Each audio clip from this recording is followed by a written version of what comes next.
I'm Cassandra Hartwell, 28 years old, and I've spent the last decade being the family disappointment, while my perfect sister Adrienne collected achievements like trophies. But as I sat in the back row of Sacred Heart Cathedral in Millbrook Heights last Saturday, watching her glide down the aisle in her $15,000 designer gown, while relatives whispered about my simple life and wasted potential, I knew this would be the last time anyone would dare call me a failure. Before we jump back in, tell us where you're tuning in from, and if this story touches you, make sure you're subscribed, because tomorrow I've saved something extra special for you. Little did my family know, the man they'd been expecting to walk me down that aisle as my +1 wasn't just some random boyfriend I'd been hiding. He was Nathaniel Blackthorne, CEO of Blackthorne Industries, worth $4.2 billion according to Forbes, and we'd been secretly married for 8 months. But more on that bombshell in a moment. If you're watching this from somewhere cozy, hit that like button and subscribe while I tell you how my sister's dream wedding turned into the day my family finally realized they'd been underestimating the wrong daughter their entire lives. Growing up in the affluent suburb of Willowmere outside Denver, the Hartwell family had very specific ideas about success, achievement, and social standing. My older sister Adrienne, now 31, had been the golden child since the day she was born. She walked early, talked early, and by age 5 was already being enrolled in advanced classes while I was still trying to tie my shoes properly. Adrienne was everything my parents, Patricia and Montgomery Hartwell, had dreamed of in a daughter. She was academically brilliant, socially graceful, and possessed the kind of natural leadership qualities that made teachers, coaches, and eventually employers gravitate toward her. She graduated valedictorian from Willowmere Preparatory Academy, earned a full scholarship to Yale where she double-majored in international relations and economics, then went straight to Harvard Law School. By 25, she was working at the most prestigious law firm in Denver, Thornfield and Associates, making 6 figures and dating the son of a federal judge. She had the corner office, the designer wardrobe, the perfect social circle, and the kind of life that looked flawless in Christmas card photos. Every conversation about Adrienne included words like exceptional, destined for greatness, and everything we could have hoped for. My parents practically glowed whenever they spoke about her accomplishments. They kept a special shelf in their study dedicated to her achievements, academic awards, newspaper clippings about high-profile cases she'd worked on, photos from charity galas where she served on boards. Adrienne was their masterpiece, their proof that they'd raised a child correctly. Then there was me, Cassandra, 3 years younger and seemingly lacking in every quality that made my sister shine. Where Adrienne excelled academically, I was an average B student who preferred art class to calculus. Where she thrived in competitive environments, I was more comfortable with smaller groups and quieter pursuits. Where she commanded attention in every room she entered, I was the one people often forgot to include in conversations. The contrast became painfully obvious early on. While Adrienne was winning debate tournaments and student government elections, I was spending my time sketching, reading, and volunteering at the local animal shelter. My parents saw these activities as nice hobbies rather than meaningful pursuits. "Cassandra is our creative one," my mother would say with a patronizing smile, as if creativity were a consolation prize for lacking real intelligence. The academic pressure was relentless. Every report card was compared to Adrienne's previous achievements. Every college conversation centered around whether I could even get into a decent school, let alone one with Adrienne's prestige. When I expressed interest in studying fine arts at Colorado State University, my father actually laughed. "Art isn't a career, Cassandra. It's a hobby. We need to think about your future more practically." Eventually, I compromised and majored in communications with a minor in digital media, hoping to find some middle ground between my interests and their expectations. But even that wasn't enough. While I was earning my degree, Adrienne was already making partner track at her law firm and getting featured in Denver Business Journal's 30 Under 30 Inches list. The family gatherings were exercises in emotional endurance. Every holiday, birthday, or special occasion became an opportunity to celebrate Adrienne's latest achievement, while my accomplishments were met with polite nods and quick subject changes. When I graduated college, the dinner conversation somehow shifted to Adrienne's latest court victory. When I got my first job at a local marketing firm, my parents spent the entire celebration dinner discussing Adrienne's promotion and salary increase. The subtle and not-so-subtle comparisons were constant. Adrienne always knew exactly what she wanted, my mother would sigh when I mentioned feeling uncertain about my career path. Your sister never had trouble making decisions, my father would add when I took time to consider options. The message was clear. I was the daughter who couldn't quite measure up, who lacked the drive and focus that made Adrienne special. Extended family dinners were even worse. Aunts and uncles would immediately ask about Adrienne's latest cases or social events, while questions about my life felt like afterthoughts. My grandmother, Constance Hartwell, would proudly show off newspaper clippings about Adrienne to anyone who visited, but I couldn't remember her ever mentioning my work to anyone. The dating expectations were particularly brutal. Every boyfriend I brought home was immediately measured against Adrienne's successful partners. When she started dating Jonathan Ashworth III, whose father was a federal judge and whose family owned half of downtown Denver, the bar was set impossibly high. Jonathan is such an accomplished young man, my mother would gush. It's wonderful to see Adrienne with someone who matches her ambition and social standing. Meanwhile, my relationships were met with polite tolerance at best and subtle disapproval at worst. My college boyfriend, who was studying to be a teacher, was deemed sweet but not very ambitious. A graphic designer I dated briefly was creative but probably not financially stable. The message was always the same. I wasn't attracting the caliber of men that someone like Adrienne naturally drew.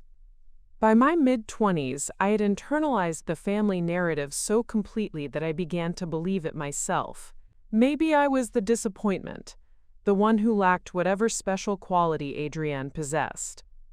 Maybe my dreams of building something meaningful in the creative world were naive and unrealistic. Maybe I should just accept my role as the family's consolation daughter and stop trying to compete with someone so clearly out of my league. The engagement announcement 18 months ago was the culmination of everything my family valued. Adrienne and Jonathan's engagement party at the Willowmere Country Club was featured in the society pages of 3 different newspapers.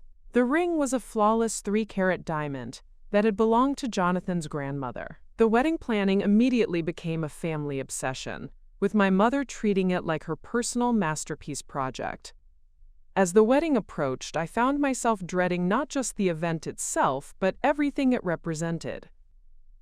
It would be the ultimate celebration of everything Adrienne had achieved, and everything I had failed to become. I would be the unmarried, underachieving sister sitting in the back, watching the golden child claim her perfect life, while I remained stuck in my pattern of mediocrity.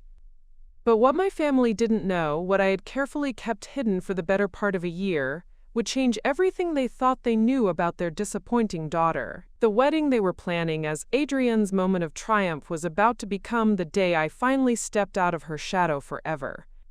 Preparing and narrating this story took us a lot of time, so if you are enjoying it, subscribe to our channel, it means a lot to us. Now back to the story. The morning of Adrienne's wedding started exactly as I'd expected, with me being completely forgotten until the last minute. While the bridal party had been getting ready since dawn at the luxurious Grandview Manor, sipping champagne and having their hair and makeup done by a team of professionals, I received a text at 9:47 a.m. from my mother. Cassandra, the photographer wants family photos at 11. Please try to look presentable. Try to look presentable. As if I hadn't been planning my outfit for weeks. As if I didn't understand the importance of this day to our family's social standing in Willowmere. I had chosen a elegant navy blue dress, sophisticated but not attention-grabbing, expensive enough to meet family standards but not so flashy as to upstage the bride. Everything about my appearance had been carefully calculated to avoid giving them any reason to criticize me on Adrienne's special day. But when I arrived at the venue, it became immediately clear that my efforts to blend in respectfully had been misinterpreted as a lack of effort entirely. My Aunt Genevieve, my mother's sister, and the family's unofficial social coordinator took one look at me and frowned. "Oh, Cassandra, is that what you're wearing? It's so plain. Couldn't you have found something with a little more style? This is your sister's wedding, not a business meeting." Before I could respond, my mother appeared, looking absolutely radiant in her champagne-colored mother-of-the-bride dress that had cost more than my monthly rent. She glanced at me with that familiar expression of mild disappointment mixed with resignation. "Well, I suppose it will have to do. The photographer is waiting, and we can't delay the schedule for outfit changes." The family photo session was a masterclass in subtle exclusion. The photographer, a renowned professional who specialized in high society weddings, immediately gravitated toward the obviously important family members. Adrienne, stunning in her custom Vera Wang gown, was positioned at the center of every shot. My parents flanked her proudly, while Jonathan's equally prestigious family took their places with practiced ease. I found myself consistently placed at the edges of group shots, easily croppable if needed. When the photographer suggested a few shots of just the immediate family, I started to step forward, only to realize he meant Adrienne, my parents, and Jonathan. I wasn't even considered immediate family in my own family's wedding photos. "Cassandra, could you help coordinate the flower girls?" my mother asked, effectively dismissing me from the important photo session. "They're getting restless, and we need someone to keep them occupied." It was busy work, a way to make me useful while the real family business was conducted. As I corralled my 6-year-old cousin Penelope and her flower girl partner, I overheard a conversation that made my stomach clench. My father was speaking with Jonathan's father, Federal Judge Harrison Ashworth, about family accomplishments. "Yes, we're incredibly proud of both our daughters," my father was saying in his practiced social voice. "Adrienne, of course, is making quite a name for herself at Thornfield and Associates, youngest associate ever to handle a case of that magnitude. And Cassandra—" There was a pause that felt like a small eternity. "Well, Cassandra is still finding her way. She works in marketing for a local firm. Nothing too exciting, but she seems to enjoy it." Judge Ashworth nodded politely, the kind of response reserved for unremarkable information about unremarkable people. "Well, not everyone can be a high achiever like Adrienne. Some people are meant for simpler lives." The words hit me like a physical blow, not because they were particularly cruel, but because they were so casually dismissive. In their world, I had been categorized and filed away as the daughter who settled for less. My father didn't even attempt to defend my work or suggest that my path might have value. He simply accepted the judgment and moved on to discussing Adrienne's latest legal victories. During the ceremony itself, the seating arrangement told the complete story of my place in the family hierarchy. I was seated in the third row, behind aunts and uncles I saw twice a year, while Adrienne's law school friends occupied the prestigious second-row seats. The program listed me simply as Sister of the Bride, with no other accomplishments or context, while the groomsmen were identified with their impressive job titles and university affiliations. As Adrienne glided down the aisle to Pachelbel's canon, looking absolutely radiant, I felt the familiar ache of being the supporting character in someone else's perfect story. She was everything our family valued: successful, beautiful, marrying well, fulfilling every expectation that had been set for her since childhood.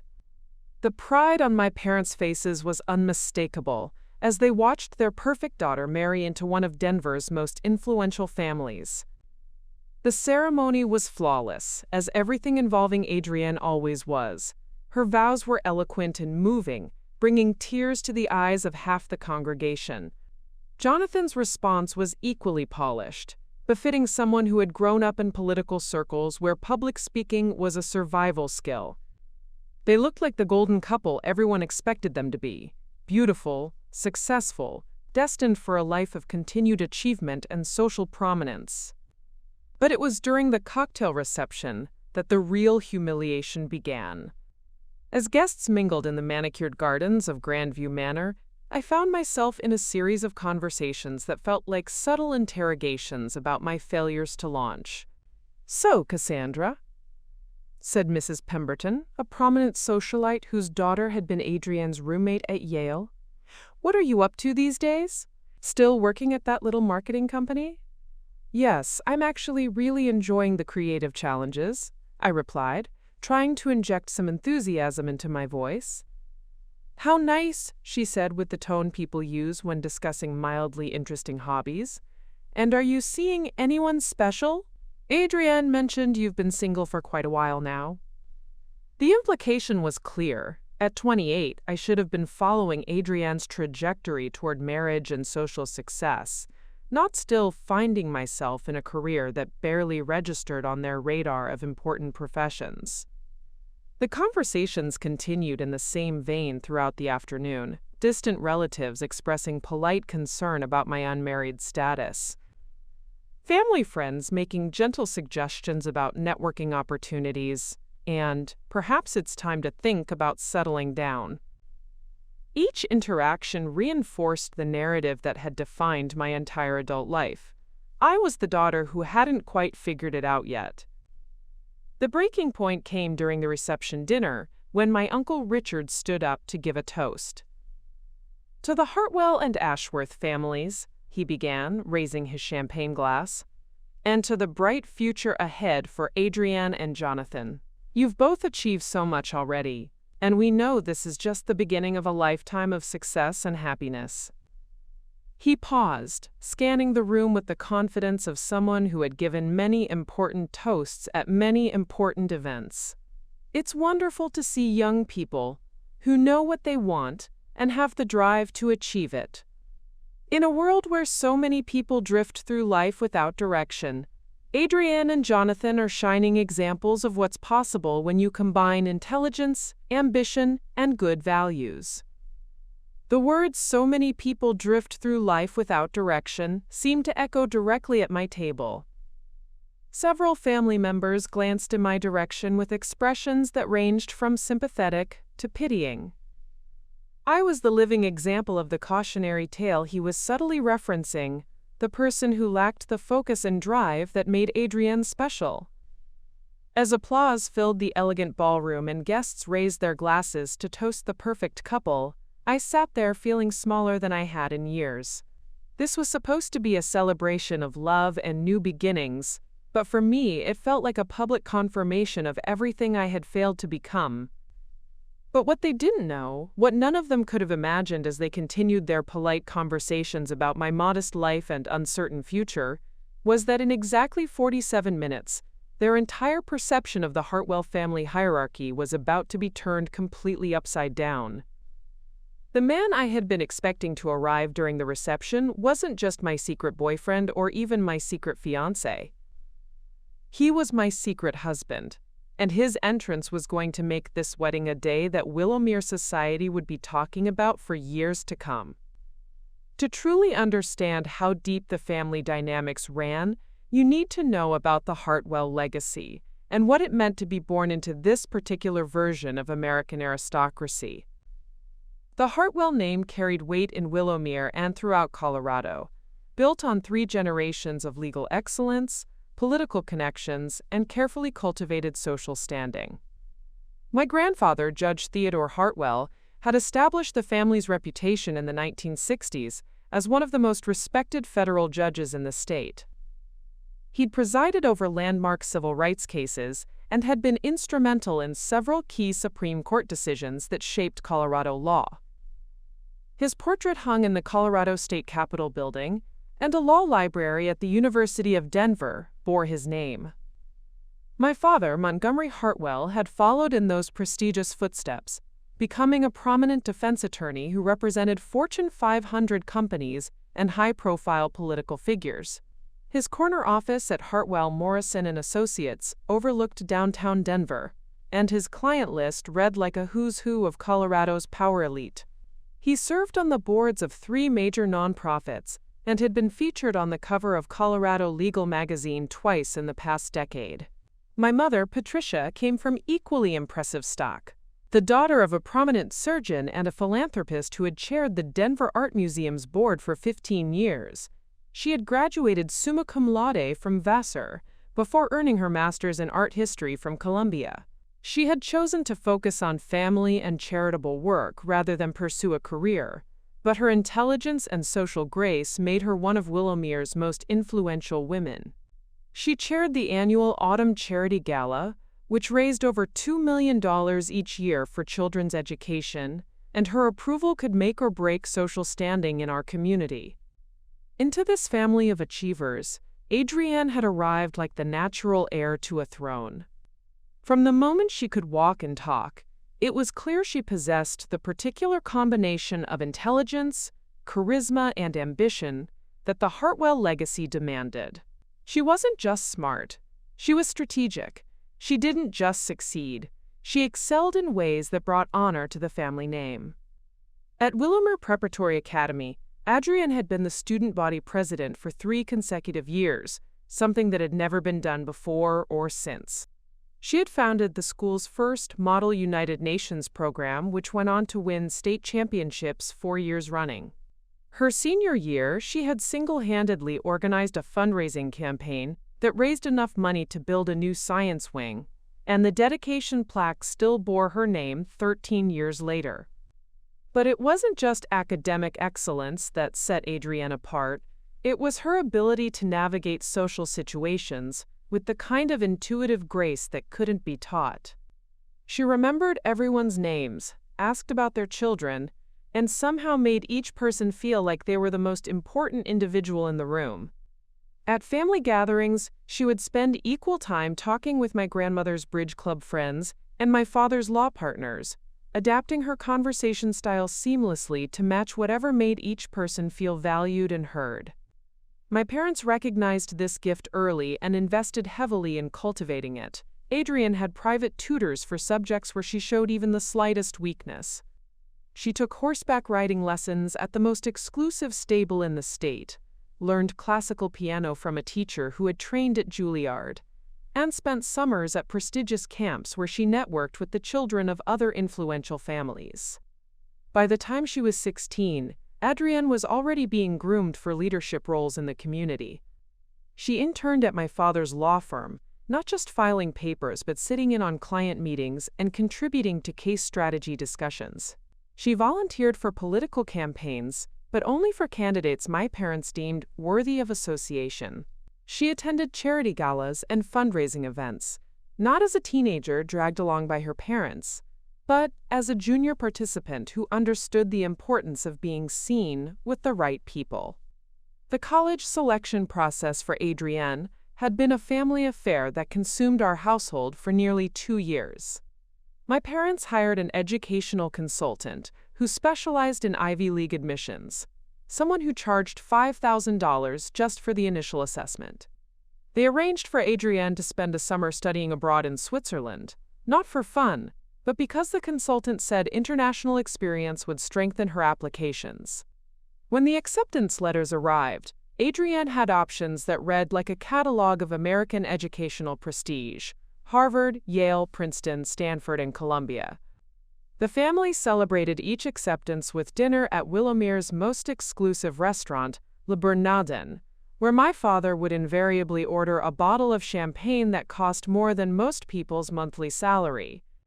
Yale had ultimately won because of their combined international relations and economics program, which perfectly aligned with Adrienne's stated goal of either entering politics or international law. The decision was discussed and analyzed like a major business acquisition, with input from family friends who were Yale alumni, professors my father knew through legal circles, and even a former Secretary of State who had been my grandfather's law school roommate.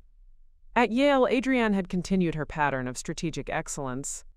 She joined the most prestigious clubs, participated in activities that would enhance her resume, and maintained a social circle that included children of senators, ambassadors, and Fortune 500 CEOs.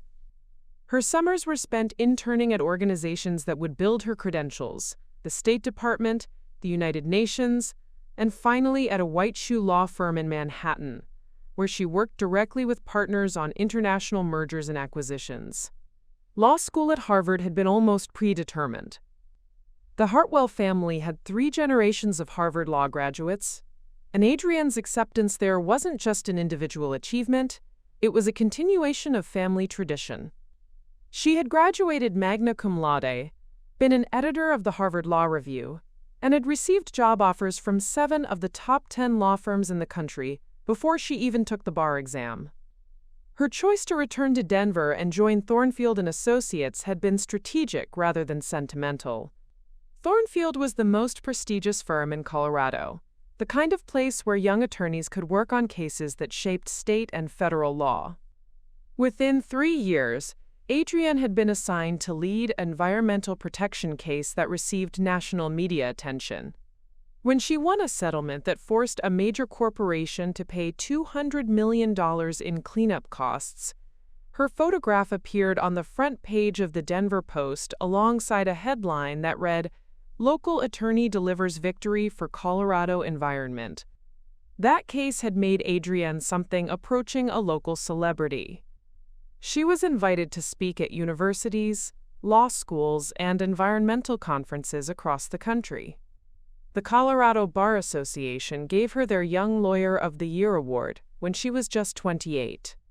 The governor had appointed her to a special commission on environmental law reform, making her the youngest person ever to serve in that capacity. But perhaps most importantly for my family's social standing, Adrienne had attracted the attention of Jonathan Ashworth III during a charity auction where they were both bidding on a weekend ski trip to Aspen. Jonathan came from a family whose Colorado roots ran even deeper than ours. His great-grandfather had been one of the founding members of the Colorado Supreme Court. His grandfather had served 2 terms as governor in the 1970s. His father, federal judge Harrison Ashworth, was considered one of the most influential legal minds in the western United States. Jonathan himself was everything my family valued in a potential son-in-law: Harvard undergrad, Stanford Law, clerk for a Supreme Court justice, and now a partner at his own family's firm where he specialized in constitutional law. At 33, he was already being mentioned as a potential candidate for federal judgeship, with many speculating that his appointment was just a matter of waiting for the right political moment. Their courtship had been as carefully orchestrated as everything else in Adrienne's life. They attended the same charity galas, served on the same nonprofit boards, and vacationed at the same exclusive resorts where other influential couples spent their time. Their engagement announcement had been featured in the society pages of 5 different publications, and the engagement party at the Willowmere Country Club had been attended by 2 federal judges, 3 state senators, and the mayor of Denver. Every aspect of their relationship reinforced the narrative that Adrienne was fulfilling her destiny as the perfect Hartwell daughter. She had chosen a partner who enhanced rather than diminished the family's social standing. She was building a career that brought honor to the family name. She was positioned to continue the Hartwell legacy of public service and legal excellence into the next generation. My parents spoke about Adrienne's future with the kind of pride and certainty that comes from seeing a carefully planned strategy come to fruition.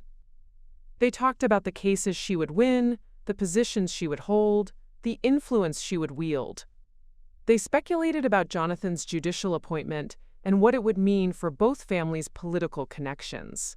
They discussed grandchildren who would grow up with every advantage, who would attend the right schools and marry into the right families, and continue the cycle of achievement and social prominence. Adrienne wasn't just their daughter, she was their masterpiece, their proof that the Hartwell family could continue to produce the kind of exceptional individuals who shaped Colorado's legal and political landscape. Every investment they had made in her education, every connection they had leveraged on her behalf, every opportunity they had created for her advancement had paid dividends that exceeded their highest expectations. She was the validation of everything they believed about breeding, education, and the importance of maintaining one's position in society's hierarchy. She was the daughter who had not only met their expectations but had surpassed them in ways that brought genuine pride and satisfaction. And then there was me, the daughter who had somehow failed to inherit or develop any of the qualities that made Adrienne special, the one who remained an uncomfortable reminder that even the most carefully planned family legacy could produce inexplicable disappointments. While Adrienne was being molded into the perfect Hartwell heir, I was experiencing a completely different version of growing up in the same household. From my earliest memories, it was clear that I didn't possess whatever magical combination of traits had made my sister so effortlessly exceptional. Where she thrived under pressure and expectation, I seemed to wilt. Where she naturally gravitated toward leadership and competition, I found myself drawn to quieter, more solitary pursuits that my family couldn't quite understand or value. The differences became apparent early and were consistently reinforced through thousands of small moments that shaped my understanding of my place in the family hierarchy. When Adrienne brought home perfect report cards, my parents would celebrate with special dinners and calls to grandparents to share the good news. When I brought home solid B's with an occasional A, the response was a distracted, "That's nice, honey," before the conversation inevitably shifted to whatever Adrienne was accomplishing at the time. My interests were treated as puzzling anomalies, rather than legitimate passions worth nurturing. I loved to draw and paint, spending hours creating detailed sketches of the gardens around our house, or painting watercolor landscapes inspired by our family trips to the mountains. But when I asked if I could take art classes at the prestigious Whitmore Academy of Fine Arts, where several of my classmates were developing their talents, my mother simply said, "Art is a lovely hobby, Cassandra, but we need to focus on subjects that will actually help your future." Instead, I was enrolled in additional math tutoring, SAT prep courses, and summer academic programs designed to boost my college prospects. My parents seemed convinced that if they could just find the right combination of educational interventions, I might somehow develop the academic excellence that came so naturally to Adrienne. The message was clear. Who I was naturally wasn't quite good enough, but perhaps with enough effort and the right guidance, I could become someone more acceptable. The social expectations were equally challenging. Adrienne had inherited my mother's natural grace and confidence in social situations, effortlessly navigating the complex world of Willowmere society events. She knew instinctively how to make conversation with adults, how to present herself as both respectful and impressive, how to be memorable for all the right reasons. I, on the other hand, was painfully shy in large groups and felt most comfortable in smaller, more intimate settings. At the charity galas and fundraising events that were such an important part of our family's social calendar, I would find myself standing awkwardly by the dessert table, struggling to make small talk with my parents' friends while Adrienne worked the room like a seasoned politician. "Cassandra needs to learn to put herself forward more," my mother would say after these events, always with a tone of gentle disappointment. "She's too quiet. People don't remember quiet." The implication was that being memorable was a social obligation, and my failure to command attention was a character flaw that needed correction. The comparisons were constant and cut deep. During my sophomore year at Willowmere Prep, when I was struggling with calculus and considering dropping down to a regular math class, my father's response was, "Adrienne never had trouble with math. Maybe you need to apply yourself more seriously." When I expressed interest in joining the school's literary magazine instead of the debate team, my mother sighed. "Your sister was debate captain. Don't you want to follow in her footsteps?" But perhaps the most painful aspect of growing up in Adrienne's shadow was the way my accomplishments were consistently minimized or reframed as somehow inferior to hers. When I won second place in a statewide creative writing contest during my junior year, something I was genuinely proud of and excited about, The family dinner conversation focused on how Adrienne had won first place in a national mock trial competition that same week. Both girls had good weeks, my father announced, as if my writing award and her legal triumph were somehow comparable achievements. When I was accepted to Colorado State University with a partial scholarship for academic merit, the celebration was muted and brief. The scholarship covered about 40% of my tuition, something I had worked hard to earn through maintaining a 3.7 GPA while participating in 3 different volunteer organizations. But the excitement over my acceptance was quickly overshadowed by Adrienne's acceptance to Yale, with a full academic scholarship. "We're so proud of both our daughters," my mother would tell people, though of course Adrienne's Yale acceptance is quite an honor for the family. Even my choice of major became a source of subtle family disappointment. Communications with a focus on digital media was practical and forward-thinking, positioning me well for careers in marketing, public relations, or media production. But my parents treated it as a consolation prize, a less rigorous alternative to the pre-law track they had hoped I would pursue. "At least it's business adjacent," my father would say when people asked about my studies, always with a tone that suggested he was making the best of a disappointing situation. The dating situation was particularly brutal because it highlighted every way I failed to meet family expectations about the kind of men a Hartwell daughter should attract. When Adrienne started dating Jonathan, the approval was immediate and enthusiastic. Here was a young man whose credentials matched her own, whose family background complemented ours perfectly, whose career trajectory suggested he would enhance rather than diminish the Hartwell family's social standing. My boyfriends, by contrast, were met with polite tolerance at best and subtle discouragement at worst. During college, I dated Marcus, a genuinely wonderful guy who was studying environmental science and planned to work for the National Park Service. He was intelligent, kind, passionate about conservation, and made me laugh in ways that felt effortless and natural. But when I brought him home for Thanksgiving during my senior year, the family's response was lukewarm. "He seems nice," my mother said after he left, in the tone people use when they're searching for something positive to say about someone they don't particularly approve of.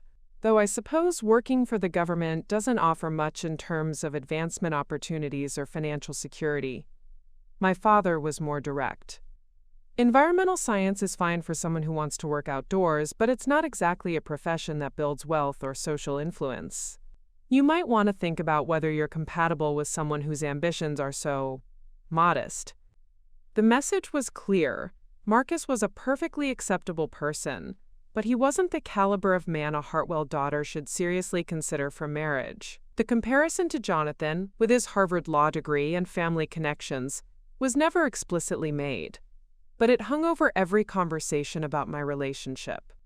After college, when I started working at Meridian Marketing, a mid-sized firm that specialized in digital campaigns for local businesses, the family's response was characteristically tepid. The job was fine, they acknowledged, a reasonable starting point for someone with my educational background. But there was no celebration, no calls to extended family to share the good news, no pride in my accomplishment. "Marketing is certainly a practical field," my mother would tell her friends when they asked about my career. "Not as prestigious as law, of course, but Cassandra seems to enjoy the creative aspects." The subtle dig was always there. The acknowledgement that my choices were acceptable but not impressive, practical but not prestigious. Even my living situation became a source of family concern and subtle criticism. After graduation, I had found a charming one-bedroom apartment in the Arts District of downtown Denver, a space with exposed brick walls and large windows that flooded the rooms with natural light. I loved the neighborhood's creative energy, the coffee shops and galleries, the sense of being part of a community of people who valued art and innovation over traditional markers of success. But my parents saw it as evidence that I was settling for less than I deserved. "The neighborhood is a bit bohemian, isn't it?" my mother observed during her first visit. "Wouldn't you be more comfortable in something closer to where we live? Somewhere with better security and more professional neighbors?" The apartment became a symbol of everything they didn't understand about my choices. While Adrienne was accumulating the traditional markers of success, the prestigious job, the expensive condo in the financial district, the engagement to someone from the right family, I was building a life that prioritized personal fulfillment over social advancement. The wedding planning process had been the culmination of years of feeling like an afterthought in my own family. While every detail of Adrienne's big day was discussed, debated, and carefully planned, my role was consistently minimal and marginalized. I wasn't asked to be a bridesmaid, ostensibly because Adrienne wanted to keep the wedding party small and had chosen her law school roommates and sorority sisters. Instead, I was given the vague title of family coordinator, which essentially meant I was responsible for managing elderly relatives and handling logistics that were too mundane for the wedding planner to address. When family members asked about my own romantic prospects, the questions always carried an undercurrent of concern about my continued single status. "Any special someone in your life, Cassandra?" My Aunt Genevieve would ask at every family gathering, always with that sympathetic tone people use when discussing someone's disappointing personal circumstances. By the time I was 28, the family narrative about me had solidified into something that felt impossible to escape. I was the daughter who had failed to achieve her potential, who had chosen comfort over ambition, who remained stuck in a pattern of modest accomplishment while her sister soared to heights that brought honor to the family name. Every family gathering reinforced this narrative. Every comparison highlighted my inadequacies. Every conversation about the future seemed to assume that my best days were behind me rather than ahead. What they couldn't have known, what I had carefully hidden behind a facade of acceptance and resignation, was that their disappointment in me had stopped mattering months ago. The validation I had spent my entire life seeking from them was no longer necessary because I had found something infinitely more valuable, a love that saw and celebrated exactly who I was, rather than mourning who I had failed to become. The pressure I felt from my family was just the tip of the iceberg. Living in Willowmere meant existing within a broader social ecosystem that had very specific expectations about what constituted a successful life, particularly for women from, quote, families. The community operated on unspoken but universally understood rules about achievement, marriage, and social contribution that made my family's disappointment feel like just one voice in a much larger chorus of judgment. Willowmere society functioned like a complex social machine where everyone's worth was constantly being evaluated and ranked according to carefully calibrated metrics. At the top of the hierarchy were families like the Ashworths and the Thornfields, whose wealth, influence, and social connections had been established for generations. Just below them were families like ours, the Hartwells, who had earned their place through professional achievement and strategic social positioning over the past few decades. The women in this world were expected to excel in very particular ways. They should be educated but not so career-focused that they neglected their duties as wives and mothers.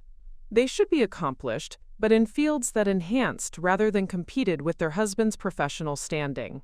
They should be beautiful, but in a way that suggested breeding and refinement, rather than anything too obvious or attention-seeking.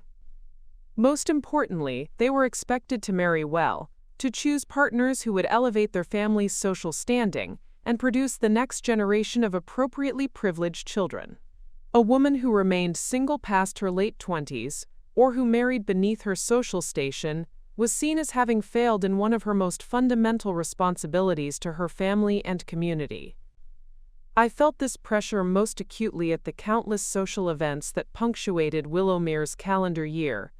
The spring charity luncheon, the summer garden party, the autumn gala, the winter holiday reception. Each event was an opportunity for the community to assess and reassess the social standing of its members, particularly the younger generation who were expected to be carrying forward their families' legacies. At these events, conversations followed predictable patterns that left me feeling increasingly isolated and inadequate. Older women would ask about my career with polite interest, but their eyes would glaze over when I explained my work in digital marketing. The field was too new, too commercial, too removed from the traditional professions that carried weight in their world. When I tried to explain the creative and strategic challenges of building online brand presence for emerging businesses, I could see them mentally categorizing my work as something between a hobby and a temporary placeholder, until I found something more substantial. Digital marketing, Mrs. Ashworth had mused at the spring charity luncheon just 3 months before Adrienne's wedding. How modern! I suppose young people today are all so connected to their computers and phones. Do you find it fulfilling, dear? The question was asked with the kind of concerned tone typically reserved for discussing someone's recovery from an illness. But it was the marriage question that created the most uncomfortable moments. By 28, I had crossed some invisible line in Willowmere society where my single status had shifted from being a temporary situation to being a cause for genuine concern. The questions became more direct, the advice more pointed, the worry more openly expressed. "Have you considered that you might be too picky?" asked Mrs. Pemberton during a charity committee meeting where I was helping to plan centerpieces for the autumn gala. Sometimes we young women have such specific ideas about what we want in a partner that we miss perfectly suitable men who might make us very happy. The assumption was always that I was single by choice rather than circumstance, that I was holding out for some unrealistic romantic ideal rather than simply not having met the right person. The possibility that I might be building a fulfilling life on my own terms, or that I might have different priorities than immediately securing a husband, never seemed to occur to them. You know, my mother's friend Caroline had confided during the summer garden party, "My nephew David just moved back from Boston. He's a wonderful young man, an accountant with his own practice, very stable. Perhaps you'd like me to arrange an introduction?" These well-meaning matchmaking attempts were constant and increasingly desperate as I approached my 30th birthday. The men they suggested were invariably nice, respectable, and utterly wrong for me. Successful in traditional ways, but lacking any real spark or shared interests. The assumption seemed to be that companionship and financial security should be enough, that romantic chemistry and intellectual connection were luxuries I couldn't afford to prioritize given my advancing age and modest circumstances. The pressure intensified whenever Adrienne achieved another milestone. When she and Jonathan announced their engagement, the celebration wasn't just about their happiness. It was about the relief and satisfaction of seeing a young woman fulfill her proper role in society. The engagement party at the Willowmere Country Club became an opportunity for everyone to discuss not just the happy couple, but also the importance of young people making good choices about their futures. "It's so wonderful to see Adrienne settling down with such an accomplished young man," Mrs. Thornfield had gushed during the engagement celebration. "She's been such a good example for the younger girls in our community." Then, turning to me with that familiar expression of sympathetic concern, "I'm sure your turn will come soon, dear. You just need to put yourself out there more." The phrase "put yourself out there" became a constant refrain in conversations about my romantic life. The implication was that I was somehow hiding from potential suitors, that my single status was the result of insufficient effort rather than simply not having found the right connection. When I pointed out that I was social and open to meeting new people, the response was always the same. I needed to be more strategic, more intentional, more willing to compromise on my unrealistic expectations. The church community added another layer of pressure with its own set of expectations about women's roles and life trajectories. Pastor Williams had made it clear during several sermons that marriage and motherhood were divine callings that women should embrace rather than delay in pursuit of worldly achievements. The message was reinforced by the women's ministry groups, where discussions about career advancement were always tempered with reminders about the importance of family and the dangers of becoming too independent.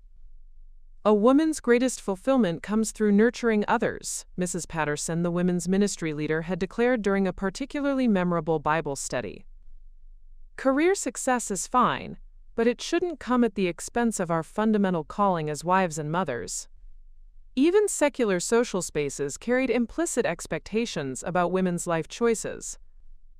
The Young Professionals networking group that I attended monthly was filled with ambitious women in their 20s and early 30s, but the conversations inevitably turned to work-life balance and the challenges of finding suitable partners who could support their professional goals while also being ready for marriage and family.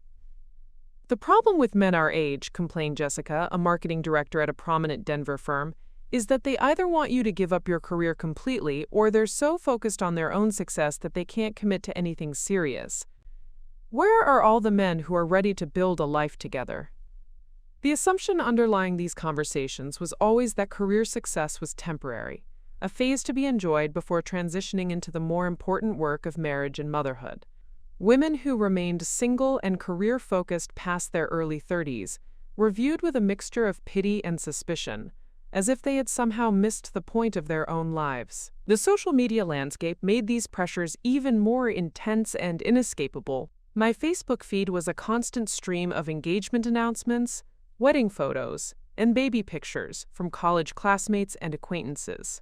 Each post felt like a reminder of how far behind I was falling in the race toward conventional milestones. The comments on these posts were revealing in their consistent themes. Finally, people would write on engagement announcements from women in their late 20s. About time, they would comment on wedding photos. The subtext was clear. There was a timeline for women's lives, and deviating from it was cause for relief when corrected. I began to dread social gatherings because they felt like performance evaluations where I was consistently failing to meet expectations. Every question about my job, my dating life, my future plans felt loaded with judgment about my choices and disappointment in my inability to achieve the kind of conventional success that would make everyone comfortable. The psychological toll of living under this constant scrutiny was exhausting. I found myself second-guessing decisions that felt right for my life because they didn't align with what others expected from me. I questioned whether my contentment with my career was actually complacency, whether my standards for relationships were too high, whether my independence was actually just fear of commitment. The internal voice of criticism became constant and harsh. Maybe they were right that I was too picky about men. Maybe I should have chosen a more prestigious career path. Maybe I was letting my family down by not achieving the kind of success that would bring honor to the Hartwell name. Maybe I was wasting opportunities that other women would kill for. The irony, of course, was that while I was being constantly evaluated and found wanting by Willowmere society, I had actually found something that none of them could have imagined. But the pressure to conform, to apologize for my choices, to feel ashamed of my failure to meet their expectations, had become so internalized that I had convinced myself that keeping my happiness secret was not just practical, but necessary. The moment that changed everything happened 6 weeks before Adrienne's wedding, during what should have been a routine family dinner at my parents' house in Willowmere's most exclusive neighborhood. These monthly gatherings had become increasingly difficult for me to endure, but I continued attending out of obligation and the fading hope that somehow, someday, my family might see me differently. That particular evening in late April, the cherry blossoms were in full bloom around my parents' sprawling colonial mansion, creating a picture-perfect backdrop for what would become the most pivotal conversation of my adult life. The dinner had been arranged to discuss final wedding preparations, and Adrienne had driven down from her downtown condo to review vendor confirmations and seating arrangements with our mother. I arrived at 7 o'clock sharp, as was expected, carrying a bottle of wine that I knew my father would appreciate, despite the fact that my contributions to family gatherings were rarely acknowledged. The house was filled with the aroma of Mrs. Chen's famous beef Wellington. She had been our family's housekeeper and cook for 15 years, and always prepared elaborate meals for these family occasions.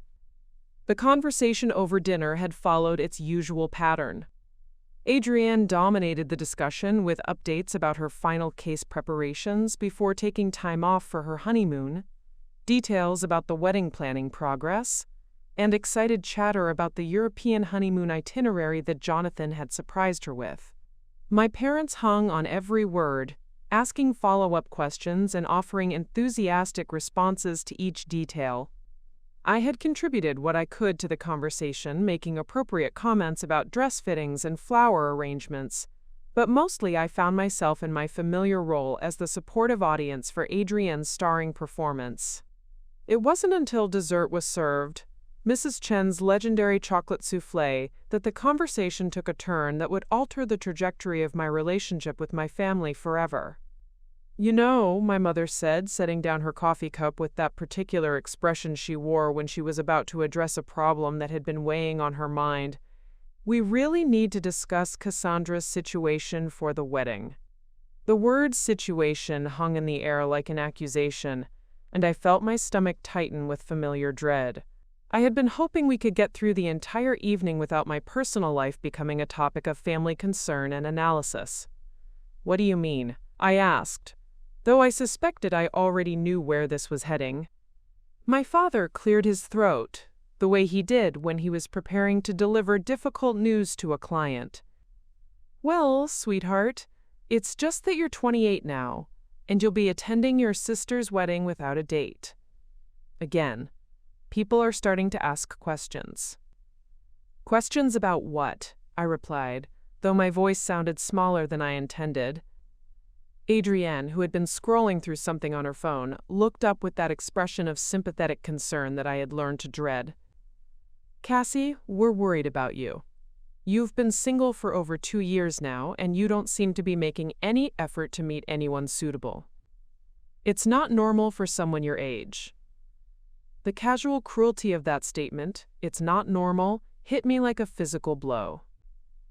Not only was my single status being treated as a personal failing, but now it was being characterized as abnormal, a deviation from acceptable behavior that reflected poorly on the entire family.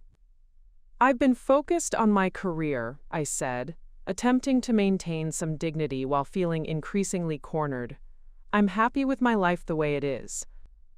My mother shook her head with the kind of pitying expression typically reserved for people making obviously poor decisions. "Happiness isn't just about career satisfaction, dear. You're missing out on the most important aspects of a woman's life: partnership, family, building something meaningful with someone special." "My work is meaningful," I protested, but my voice lacked conviction even to my own ears. "Marketing campaigns?" my father said, with barely concealed dismissal. "Cassandra, that's not a legacy. That's not something that will matter in 20 years. Look at what Adrienne has built. A legal career that makes a real difference, a relationship with a man who can provide security and social standing, a future that will bring honor to our family name." The comparison to Adrienne was inevitable, but it still stung with fresh intensity. "Not everyone needs to follow the same path," I said weakly. "But successful people do follow certain patterns," Adrienne interjected, her voice carrying the confident authority she had perfected in courtroom presentations. "They make strategic decisions about their careers and their relationships. They don't just drift along hoping things will work out." The word drift echoed Uncle Richard's wedding toast language, and I realized this was how my family saw my entire adult life, as aimless drifting, rather than intentional choice-making. "I'm not drifting," I said, but even as the words left my mouth, I could hear how unconvincing they sounded. My mother leaned forward with that earnest expression she wore when delivering what she considered important life advice. "Sweetheart, we love you, and that's why we're having this conversation. You're our daughter, and your happiness matters to us, but you can't just keep waiting for life to happen to you. We've arranged for you to meet someone," my father announced, as if he were presenting the solution to a business problem. "Bradley Whitman's son, Christopher. He's 32, recently divorced, no children. He's a financial advisor with his own practice, very stable. Bradley thinks you two might have a lot in common." The presumption was breathtaking. Not only had they decided that my single status was a problem requiring their intervention, but they had actually taken steps to solve it without consulting me. I felt humiliated and infantilized in a way that made my chest tight with anger and embarrassment. "You set up a blind date for me without asking?" I managed to say. "We prefer to think of it as facilitating an introduction," my mother said smoothly. "Christopher will be at the wedding, and we thought it would be nice if you had someone to dance with, someone appropriate to introduce to the family." Adrienne nodded enthusiastically. "He's actually quite handsome, and his practice is doing really well. Much better than being alone at my wedding, don't you think?" The casual way they discussed my personal life, as if my feelings and preferences were irrelevant details to be managed around their social concerns, created a crystalline moment of clarity that cut through years of accumulated disappointment and self-doubt. "What if I said no?" I asked quietly. The question seemed to confuse them. "No to what?" my father asked. "No to meeting Christopher. No to being set up like some charity case who can't manage her own social life. No to having my value as a person measured by my relationship status." The silence that followed was profound and uncomfortable. My family was not accustomed to direct resistance from me, and they seemed genuinely puzzled by my response to what they clearly considered a generous gesture on their part. "Cassandra," my mother said in the tone she had used when I was 12 and throwing a tantrum, "there's no need to be dramatic, we're trying to help you." "By treating me like a failure?" I asked, and for the first time in years my voice carried real strength. "By assuming that my life is somehow incomplete or wrong because it doesn't look like Adrienne's?" "Now you're being ridiculous," Adrienne said with a hint of impatience. "No one said you were a failure. We just think you could be happier if you were more intentional about building the kind of life that brings fulfillment." The condescension in her voice, the assumption that she and my parents knew better than I did what would make me happy, was the final straw that broke something inside me that had been straining under pressure for years. "What if I told you that I am intentional about my life?" I said, standing up from the dining table with a clarity of purpose that felt both terrifying and exhilarating. "What if I told you that I'm not drifting or waiting or failing at anything? What if I told you that you don't know me at all?" The shock on their faces was almost comical. This was not the Cassandra they knew, the one who accepted criticism quietly and tried harder to meet their expectations. "What are you talking about?" my father asked. I looked around the table at these people who had shaped my entire understanding of my own worth, who had spent my lifetime convinced that I was somehow incomplete, somehow less than what I should be. The moment felt like standing at the edge of a cliff, knowing that stepping forward would change everything, and that there would be no going back. "I'm talking about the fact that you've spent so much time worrying about my happiness that you never bothered to notice I'd already found it," I said, my voice steady despite the adrenaline coursing through my system. And with that declaration, I walked out of my parents' house, knowing that the next time I saw my family, everything would be different. The secret I had been keeping, the life I had been building quietly away from their judgment and expectations, was about to become impossible to hide. The breaking point had been reached, and there was no going back to the small, apologetic version of myself that had sat at their dinner table for so many years, absorbing their disappointment and making it my own. The truth was, my life had completely changed 18 months before that explosive family dinner, though I had been careful to keep that transformation hidden from everyone in Willowmere. It started on what seemed like an ordinary Tuesday morning in October, when I was assigned to handle a digital marketing consultation for a new client at Meridian Marketing. The project brief was minimal.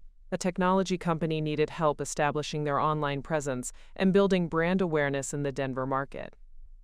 What I didn't know when I walked into Conference Room B that Tuesday morning was that the client waiting for me would turn out to be the most influential tech entrepreneur in the Rocky Mountain region, and that our professional relationship would evolve into something that would completely rewrite the story of my life. Nathaniel Blackthorne was nothing like what I had expected when I read the company name on my schedule. Blackthorne Industries sounded imposing and corporate, the kind of massive enterprise that would send a team of middle managers to handle marketing discussions. Instead, I found myself face to face with a man who looked more like he belonged on a ski slope than in a boardroom. Tall and athletic with dark hair that suggested he spent more time outdoors than behind a desk, wearing jeans and a simple button-down shirt that probably cost more than my monthly rent, but didn't announce its expense.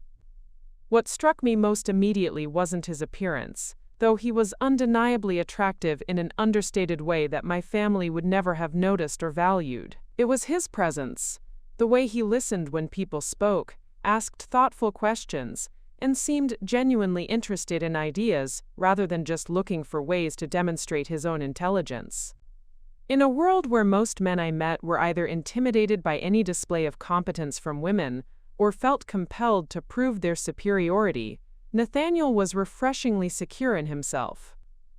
"I have to admit," he said during our first meeting, "I don't really understand social media marketing or digital brand building. I'm good at developing technology and building companies, but getting people to care about what we've created, that's not my strength." The honesty was disarming. Most of the executives I worked with felt compelled to pretend they understood marketing strategy better than the consultants they hired to help them. Nathaniel's willingness to acknowledge what he didn't know and defer to my expertise was both professional, refreshing, and personally attractive. Our initial consultation was supposed to last an hour. We talked for 3. Nathaniel explained that Blackthorne Industries had developed revolutionary software for renewable energy management, complex algorithms that could optimize power distribution for solar and wind farms, making clean energy significantly more efficient and cost-effective. The technology had massive implications for environmental sustainability, but the company was struggling to communicate its value to potential clients and investors. As he described the technical innovations his team had created, I found myself genuinely excited about the marketing possibilities. This wasn't just another client looking to boost sales numbers. This was a company doing work that could actually make a difference in the world. The creative challenges of translating complex technology into compelling marketing messages felt like exactly the kind of project I had been hoping to work on. "Your enthusiasm is infectious," Nathaniel said as our meeting wound down.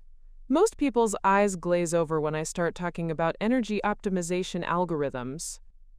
Most people don't appreciate the art of making complex ideas accessible," I replied. "That's what good marketing really is, finding ways to help people understand why they should care about something important." He smiled, and I felt something shift in the room, a recognition that this was becoming something more than a standard client consultation.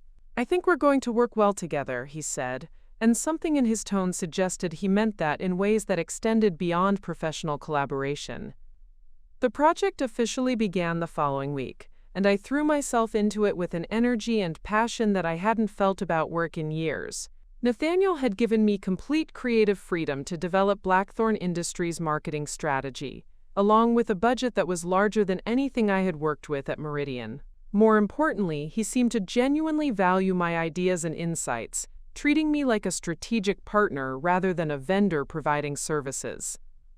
Our working relationship quickly evolved into something deeper and more personal. The late-night strategy sessions in his downtown office, reviewing campaign concepts and discussing market positioning, began to include conversations about books we'd read, places we'd traveled, and dreams we'd abandoned or pursued. I discovered that Nathaniel had grown up in modest circumstances in a small Colorado mining town, that he had worked his way through MIT on scholarships and student loans, and that his success had been built through a combination of brilliant innovation and relentless determination. Unlike the men my family would have considered appropriate, men whose success was inherited or achieved through connections and privilege, Nathaniel had created his empire entirely through his own intelligence and effort. He understood what it meant to be underestimated, to have people dismiss your potential because you didn't fit their preconceptions about what success should look like. I spent my first 5 years in tech having venture capitalists tell me I didn't have the right background to build a major company, he told me during one of our evening strategy sessions. Apparently, growing up in Leadville and going to public school doesn't prepare you for serious entrepreneurship. The irony wasn't lost on either of us. Here was a man who had built a multi-billion-dollar company being dismissed by investors because he lacked the proper pedigree, while I was being treated as a disappointment by my family because I hadn't achieved the kind of conventional success they valued. Our first official date happened almost by accident. We had been working late on a particularly challenging campaign concept when Nathaniel realized it was past 9 o'clock, and neither of us had eaten dinner. "There's an amazing little Italian place around the corner," he said. "Want to continue this conversation over actual food instead of coffee and granola bars?" The restaurant, Bella Vista, was tiny and intimate, the kind of place where conversations happened in lowered voices and candlelight made everyone look more beautiful. We spent 3 hours talking about everything except work. My frustrations with my family's expectations, his experiences building a company from nothing, our shared love of hiking and travel, our different but compatible perspectives on life and success. "You know," he said as we shared a dessert that neither of us had room for, "I've never met anyone who understands the isolation of not fitting into the world you're supposed to belong to." That was the moment I realized this was becoming something serious, something that could change the fundamental trajectory of my life. Nathaniel wasn't just attractive and successful. He was someone who saw and appreciated parts of me that my family had always treated as defects or failures. The relationship developed quickly after that, but we kept it deliberately private. Nathaniel's profile in the business community meant that his personal life attracted attention, and I wasn't ready to deal with the scrutiny that would come from being publicly linked to one of Colorado's most eligible bachelors. More importantly, I wasn't ready to have my family analyze and judge a relationship that felt too precious and fragile to survive their input. For the first time in my adult life, I was experiencing what it felt like to be with someone who valued my intelligence, appreciated my creative insights, and found my independence attractive rather than concerning. Nathaniel never suggested that I should be more social, or more ambitious, or more anything other than exactly who I was. He celebrated my work achievements, encouraged my creative projects, and treated my career as genuinely important, rather than as a placeholder activity, until I found something more serious. "You have no idea how brilliant you are," he told me after I successfully launched a campaign that generated unprecedented interest in renewable energy investment. "Your family is insane if they don't see that." The validation was intoxicating, but more than that, it was healing. For the first time since childhood, I felt like someone was seeing the real me, and finding that person not just acceptable but extraordinary. 6 months after our first date, Nathaniel asked me to move in with him. His penthouse overlooking downtown Denver was everything my family would have envied. Elegant, expensive, and located in the most prestigious building in the city. But what made it feel like home wasn't the luxury or the status it represented. It was the way Nathaniel looked at me when I walked through the door each evening, like I was the best part of his day, like he couldn't quite believe his good fortune in finding me. Living together revealed even more about how compatible we were, how naturally our lives fit together. Nathaniel's success had given him access to a world of privilege and influence, but he had never lost his appreciation for simple pleasures, or his understanding of what it meant to work for everything you achieved. We spent weekends hiking in the mountains, cooking elaborate dinners together, and talking about the future we were building. The secret relationship became a refuge from the constant pressure and disappointment of my family dynamics. While they worried about my unmarried status and modest career achievements, I was falling in love with someone who saw me as perfect exactly as I was, someone who had built something extraordinary and wanted to share it with me. What I gradually discovered as our relationship deepened was that Nathaniel's success went far beyond what I had initially understood. Blackthorne Industries wasn't just a successful tech company. It was a global empire that had revolutionized 3 different industries and positioned Nathaniel as one of the most influential entrepreneurs of his generation. The modest way he had presented himself during our first meeting hadn't been false humility. It was simply how he approached the world, regardless of his extraordinary achievements. The full scope of his empire began to reveal itself during our third month together, when Nathaniel invited me to accompany him on what he described as a quick business trip to Silicon Valley. I had expected meetings with potential clients or investors, perhaps a conference presentation about renewable energy technology.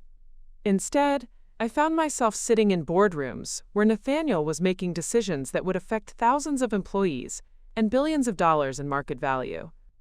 The first revelation came during a meeting at the headquarters of Meridian Solar, a company I recognized as one of the largest solar panel manufacturers in North America. I had assumed we were there for a sales presentation or partnership discussion.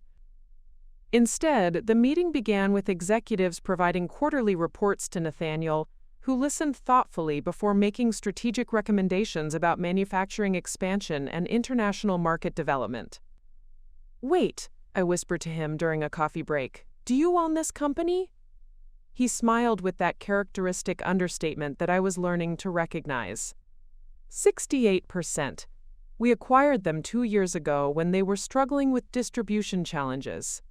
Seemed like they had good technology but needed better business strategy. The casual way he mentioned owning a controlling stake in a billion-dollar manufacturing company was typical of how Nathaniel approached his success. He never boasted or tried to impress anyone with the scope of his achievements. If I hadn't been sitting in that boardroom listening to executives report to him like he was their CEO, I might never have known the true extent of his influence in the renewable energy sector. Over the following weeks, more pieces of the puzzle began to fall into place. Blackthorne Industries wasn't just developing software for energy optimization, it was the parent company for a portfolio of businesses that spanned clean technology, artificial intelligence, sustainable manufacturing, and venture capital investment. Nathaniel had built what business magazines were calling the most comprehensive clean energy ecosystem in the world. The venture capital arm alone, Blackthorne Ventures, had invested in over 200 startup companies focused on environmental sustainability. Their portfolio included everything from electric vehicle technology to revolutionary battery storage systems to agricultural innovations that reduced water consumption. Nathaniel's investment strategy wasn't just about financial returns. He was systematically funding the development of technologies that could address climate change on a global scale. I realized early on that building one successful company wasn't enough, he explained to me during a quiet dinner at home. The environmental challenges we're facing require coordinated innovation across multiple industries. So instead of just creating better software, we started acquiring companies and funding research that could work together to create comprehensive solutions. The scale of his vision was breathtaking. While most entrepreneurs focused on building individual companies, Nathaniel had created an interconnected network of businesses that reinforced each other's success while advancing his larger mission of environmental sustainability.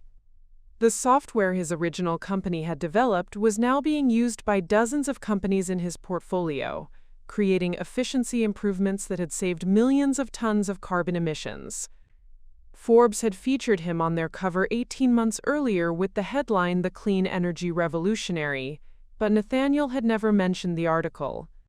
When I discovered it while researching something for work, I was shocked to read that his personal net worth was estimated at $4.2 billion, making him one of the youngest billionaires in American history. "You never told me about the Forbes cover," I said, showing him the magazine. He glanced at it with mild embarrassment. "Media attention makes me uncomfortable. I'd rather focus on the work than the recognition." This was perhaps the most striking difference between Nathaniel and every other successful person I had known. Where my family and their social circle treated achievements as trophies to be displayed and discussed, Nathaniel approached his success as a responsibility to be managed thoughtfully. He gave away more money each year through his foundation than most people earned in their entire careers, but he never talked about his philanthropic work unless directly asked. The Blackthorne Foundation had donated over $500 million to environmental research, education programs in underserved communities, and disaster relief efforts. They had funded scholarship programs that had sent thousands of students from low-income families to top universities, with a particular focus on supporting women and minorities pursuing STEM education. Nathaniel served on the boards of 3 major environmental organizations and had pledged to give away 90% of his wealth during his lifetime. "Money is just a tool," he told me when I asked about his philanthropic philosophy. "If you're fortunate enough to accumulate it, you have an obligation to use it for something meaningful." The irony of my situation became more pronounced as I learned about the extent of Nathaniel's influence and wealth. While my family worried about my ability to attract a suitable partner and build a meaningful life, I was in love with someone whose achievements dwarfed anything they had imagined possible. Nathaniel's success wasn't just financial. He was genuinely changing the world through his work, creating technologies and funding research that would benefit future generations.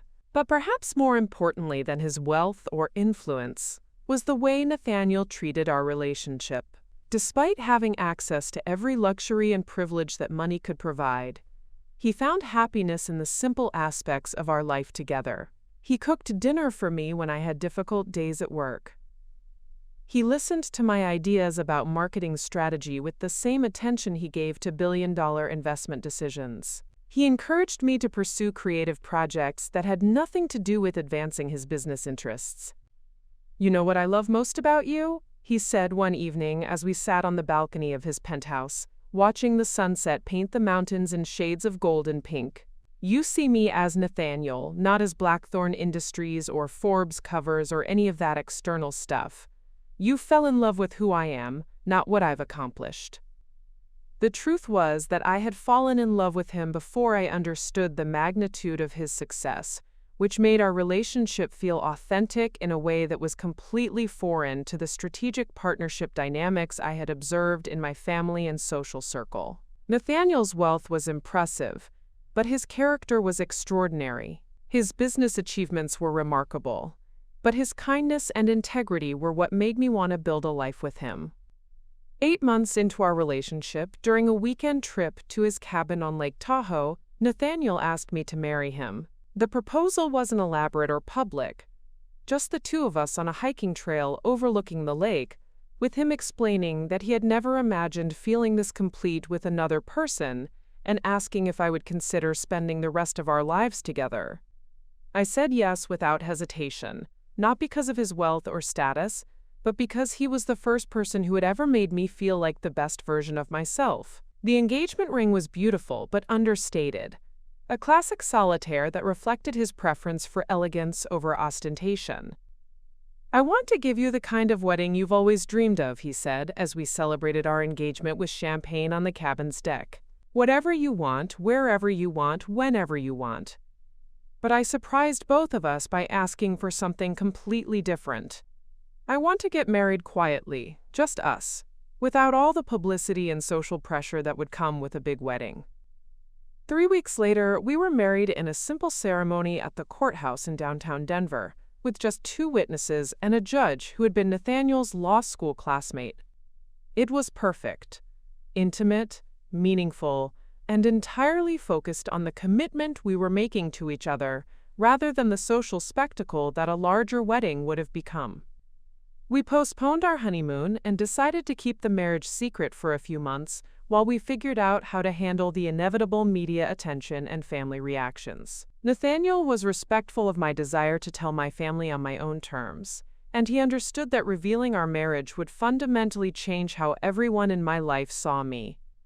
The irony, of course, was that while my family continued to worry about my single status and lack of romantic prospects, I was already married to someone whose success exceeded their wildest dreams for any of their daughters. But their constant criticism and dismissal had taught me to protect the most precious aspects of my life from their judgment and interference.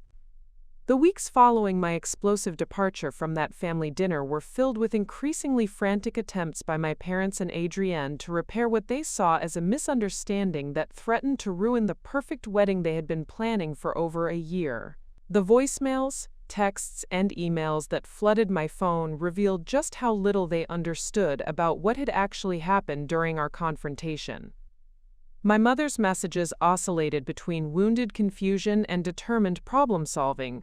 "Sweetheart, I don't understand why you're so upset," read one text. "We were only trying to help you meet someone nice.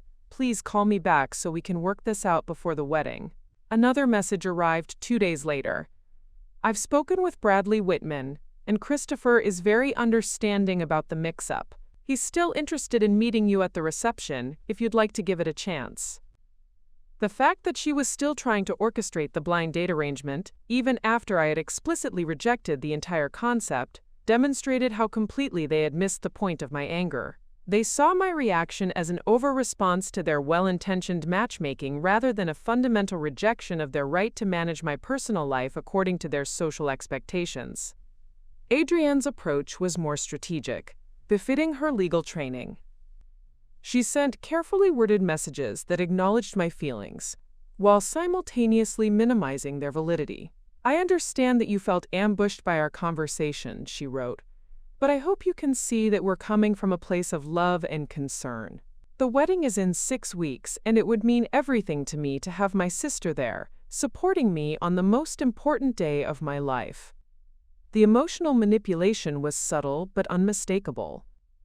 By framing my absence as a betrayal of sisterly love, rather than a consequence of years of dismissive treatment, she was attempting to make me feel guilty for setting boundaries. The implication was that my hurt feelings were less important than maintaining the appearance of family harmony for her perfect wedding.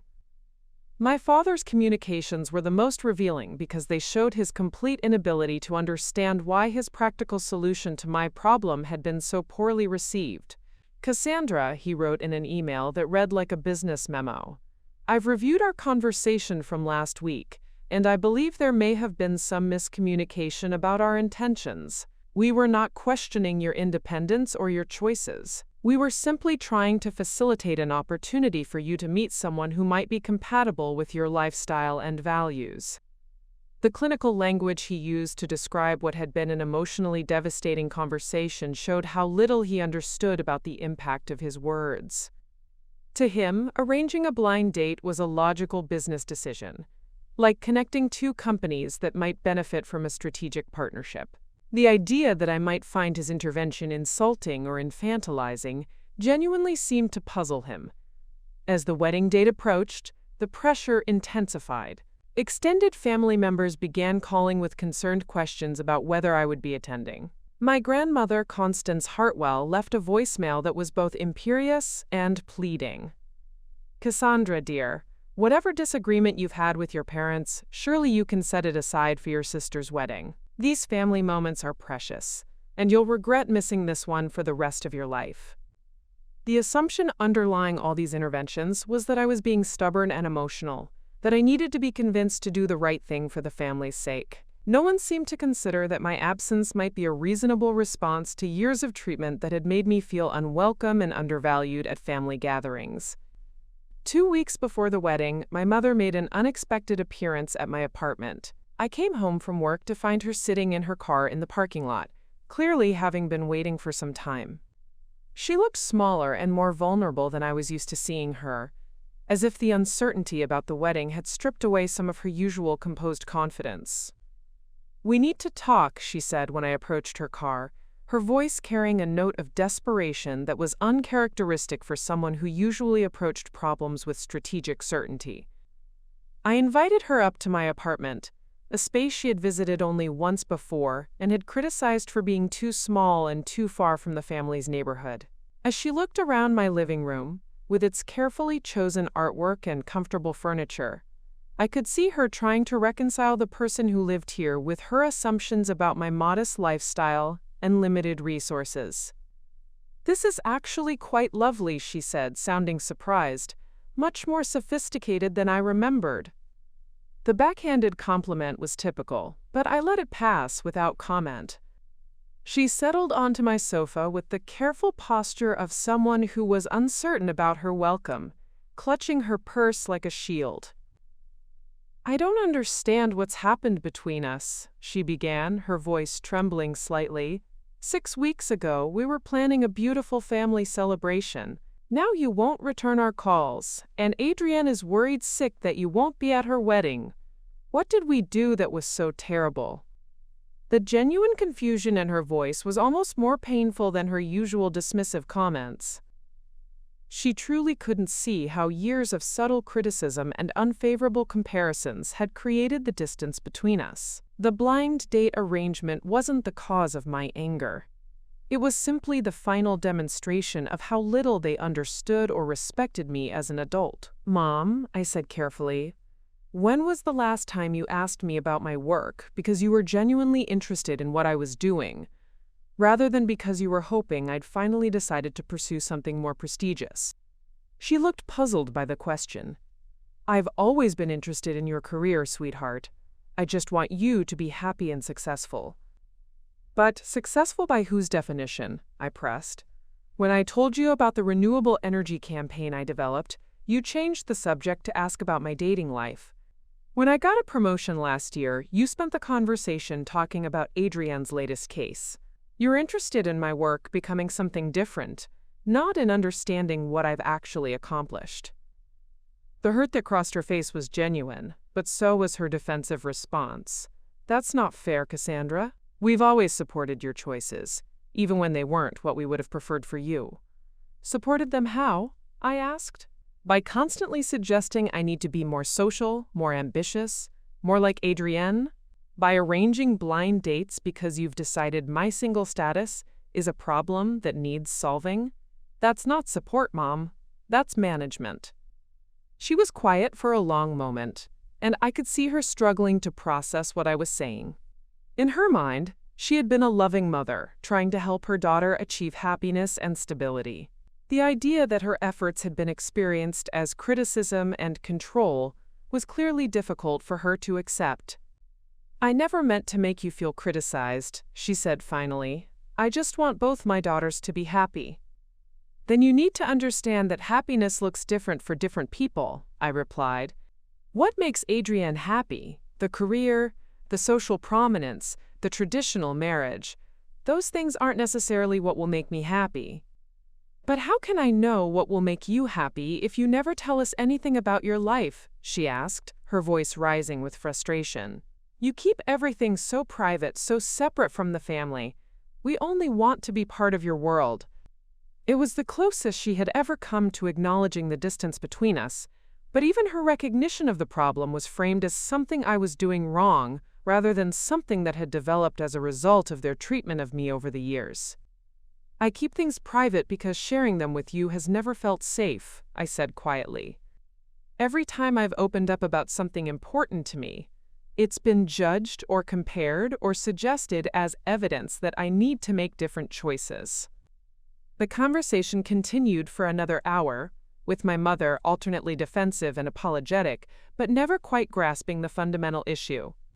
She could acknowledge that she had hurt my feelings, but she couldn't understand that the problem went deeper than poor communication or mismatched expectations. When she finally left, she extracted a promise that I would at least consider attending the wedding, even if I chose to skip some of the pre-wedding events. "Please don't punish Adrienne for whatever mistakes your father and I have made," she pleaded. "This day is so important to her." After she left, I sat in my apartment feeling emotionally drained but also strangely resolved. The conversation had confirmed what I had suspected, that my family genuinely couldn't see me clearly enough to understand why their treatment of me had been so painful. They were asking me to forgive and forget without ever truly comprehending what they needed to be forgiven for. That evening, I called Nathaniel and told him about my mother's visit and the ongoing pressure to attend the wedding. He listened without judgment, offering comfort but not advice, understanding that this was a decision I needed to make for myself. "Whatever you decide," he said, "I'll support you completely. If you want to skip it entirely, we can take that trip to New Zealand you've been talking about. If you want to go and need backup, I'll be there." It was then that I realized the perfect symmetry of the situation. My family's wedding pressure had created an opportunity for the truth to finally come out in the most dramatic way possible. Instead of hiding from their expectations and judgments, I could use Adrienne's perfect day to finally show them exactly how wrong they had been about my life and my choices. "Actually," I said to Nathaniel, "I think it's time they met my husband." The moment I had been both dreading and anticipating for weeks finally arrived as I sat in the back row of Sacred Heart Cathedral, listening to my Uncle Richard's toast about people who drift through life without direction. The irony of his words, delivered while I wore my wedding ring hidden on a chain beneath my dress, was almost too perfect to be coincidental. I had arrived at the reception alone, as expected, having declined the awkward small talk of the cocktail hour where family members would have inevitably asked about my +1 and my future plans. Instead, I spent that time in my hotel suite at the Four Seasons, taking a long bath and preparing myself mentally for what was about to unfold. Nathaniel was in his own suite 3 floors up, having checked in under an assumed name to avoid any premature recognition. The timing had to be perfect. We had planned this revelation down to the minute, understanding that the impact would depend entirely on the element of surprise and the public nature of the moment. Nathaniel would arrive during the dinner reception, after the speeches but before the dancing, when the maximum number of guests would be present and alert. As Uncle Richard's toast concluded and the applause died down, I felt my phone vibrate with the text I had been waiting for. "Pulling up now. Are you ready for this?" I typed back quickly. "More than ready. See you in 3 minutes." The next few minutes passed in a blur of nervous anticipation. I excused myself from my table, ostensibly to use the restroom, but actually to position myself near the entrance to the ballroom, where I would have the best view of everyone's reactions. My heart was pounding so hard I was certain people could hear it, but I also felt a strange sense of calm, as if I was finally about to stop playing a role that had never fit properly. The murmur of conversation that filled the elegant ballroom at Grandview Manor was exactly what I had expected, the satisfied buzz of Willowmere society celebrating one of their own. Adrienne and Jonathan were making their rounds from table to table, accepting congratulations and posing for photos with important guests. My parents were in their element, playing the roles of proud hosts with the kind of practiced grace that came from years of social prominence. Then the ballroom doors opened, and everything changed. Nathaniel entered with the kind of quiet confidence that immediately drew attention without demanding it. He looked absolutely stunning in his perfectly tailored black tuxedo, but more than his appearance was the unmistakable presence he carried. The bearing of someone accustomed to being the most important person in any room he entered. The reaction was immediate and rippling. Conversations stopped mid-sentence as people turned to see who had arrived. There were whispers of recognition from guests who knew him by reputation, murmurs of, "Is that Nathaniel Blackthorne?" and "What's he doing here?" The energy in the room shifted perceptibly as people realized they were in the presence of genuine celebrity. My father was the first family member to notice the commotion. I watched his face transform from polite curiosity to shock as he recognized one of Colorado's most prominent business leaders walking into his daughter's wedding reception. He immediately began moving toward Nathaniel with the kind of purposeful stride he used when approaching important clients.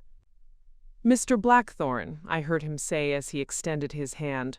"What an unexpected honor. I'm Montgomery Hartwell, Adrienne's father. Welcome to our celebration." Nathaniel shook his hand with perfect politeness. "Thank you, Mr. Hartwell. Congratulations on your daughter's marriage. I'm actually here to see Cassandra." The confusion on my father's face was almost comical. "Cassandra? My other daughter? I don't understand. Do you know each other?" "We do," Nathaniel replied with that understated smile I had come to love. "Quite well, actually." By this point, the conversation had attracted a small crowd of curious guests, including my mother, who had hurried over with that expression of social panic she wore when unexpected situations threatened her carefully orchestrated events. "I'm Patricia Hartwell," she said, extending her hand with her most gracious hostess smile. "I'm so sorry, but I'm afraid there's been some confusion. Cassandra is here alone this evening." "Not anymore," Nathaniel said gently. It was then that I stepped forward from my position near the entrance, walking toward the group that had formed around Nathaniel. The click of my heels on the marble floor seemed unnaturally loud in the sudden hush that had fallen over our section of the ballroom. "Hello, darling," Nathaniel said as I approached, his voice carrying the warm intimacy of long familiarity. "Sorry I'm late. The foundation board meeting ran longer than expected." "Foundation board meeting?" my mother repeated weakly. I reached Nathaniel's side and felt his arm slip around my waist with the natural ease of a gesture repeated thousands of times. The contact sent a visible shock through the assembled family members who were struggling to process what they were witnessing. "Mom, Dad," I said, my voice steady despite the adrenaline coursing through my system, "I'd like you to meet my husband, Nathaniel Blackthorne." The silence that followed was so complete I could hear the soft jazz music playing from the other side of the ballroom. My mother's face went through a remarkable series of expressions: confusion, disbelief, and dawning horror as she realized what I had just said. "Husband?" she whispered. "We were married 8 months ago," I said, pulling the chain from beneath my dress to reveal my wedding ring. "I would have told you sooner, but given how you've always responded to my life choices, we thought it was better to wait for the right moment." Adrienne had noticed the commotion and was making her way over with Jonathan in tow, her bridal train rustling across the floor. When she reached our group, the expression on her face was a mixture of confusion and growing alarm as she sensed that something significant was happening that she didn't understand. "What's going on?" she asked, looking between me and Nathaniel with the kind of sharp attention she brought to cross-examining witnesses. "Adrienne, meet Nathaniel," I said, "my husband." If I had thought my mother's reaction was dramatic, it was nothing compared to Adrienne's. Her carefully applied makeup couldn't hide the way all color drained from her face as she processed the implications of what I had just revealed. "Your husband?" she repeated, her voice rising slightly. "Cassandra, what are you talking about? You're not married. You don't even have a boyfriend." "Actually, I've been married for 8 months, I replied calmly, "to Nathaniel Blackthorne. You might have heard of him. He's on the Forbes Billionaire list." The word billionaire seemed to echo through the growing crowd of onlookers. More guests had begun to drift over, drawn by the obvious drama unfolding among the host's family. I could see people pulling out their phones, undoubtedly Googling Nathaniel's name and net worth. Jonathan, who had been standing silently beside Adrienne, was the first to fully grasp the situation. As someone who moved in legal and business circles, he knew exactly who Nathaniel was and what his presence at the wedding meant. "The Nathaniel Blackthorne?" he asked, his voice filled with something between awe and confusion. "Blackthorne Industries? The clean energy empire?" "That's right," Nathaniel confirmed with his characteristic modesty. My father, who had been standing frozen since I revealed our marriage, finally found his voice. "I don't understand. When did this happen? How did you meet? Why didn't you tell us?" "We met when I was handling the marketing for his company," I explained. "And I didn't tell you because every relationship I've ever had has been subjected to your analysis and judgment. This was too important to risk having it diminished by your opinions about whether he was suitable or successful enough." The irony was not lost on anyone present. While my family had been worrying about my ability to attract an appropriate partner and build a meaningful life, I had been married to one of the most successful entrepreneurs in the country. "But you're supposed to meet Christopher tonight," my mother said weakly, as if the blind date arrangement could somehow still proceed despite this revelation. "Christopher?" Nathaniel asked, raising an eyebrow. "They arranged a blind date for me because they were concerned about my single status," I explained. "They thought I needed their help finding someone suitable." The expression that crossed Nathaniel's face was a mixture of amusement and something approaching offense on my behalf. "Well," he said to my parents, "I hope you'll forgive me for disrupting those plans." By this point, the revelation had spread throughout the ballroom. I could see guests at distant tables turning to stare, hear the whispered conversations as people shared what they knew about Nathaniel's wealth and influence. The perfect Hartwell family wedding had become the setting for the most dramatic social upset Willowmere had witnessed in decades. Adrienne was still staring at me with an expression of complete disbelief. "You're married to a billionaire," she said, as if saying the words might make them less shocking. "I'm married to a man I love," I corrected, "who happens to be very successful." And with that simple distinction, I had rewritten the entire narrative about who I was and what my life was worth. The transformation in the ballroom was immediate and complete. What had been Adrienne's perfect wedding reception became, in the span of 5 minutes, the social event of the decade for Willowmere society. Guests who had never shown more than polite interest in my existence were suddenly appearing at my elbow, eager to introduce themselves to Mrs. Blackthorne and secure their connection to Colorado's most influential power couple. "Cassandra, darling," gushed Mrs. Pemberton, the same woman who had suggested I was too picky about men just months earlier, "you must tell me how you and Nathaniel met. What a romantic story it must be." She had positioned herself strategically between me and other guests, clearly hoping to monopolize my attention and gain access to exclusive details she could share later. The requests came in rapid succession from every direction. Could Nathaniel speak at the Willowmere Business Association's annual dinner? Would I consider joining the board of the Children's Hospital Charity Gala?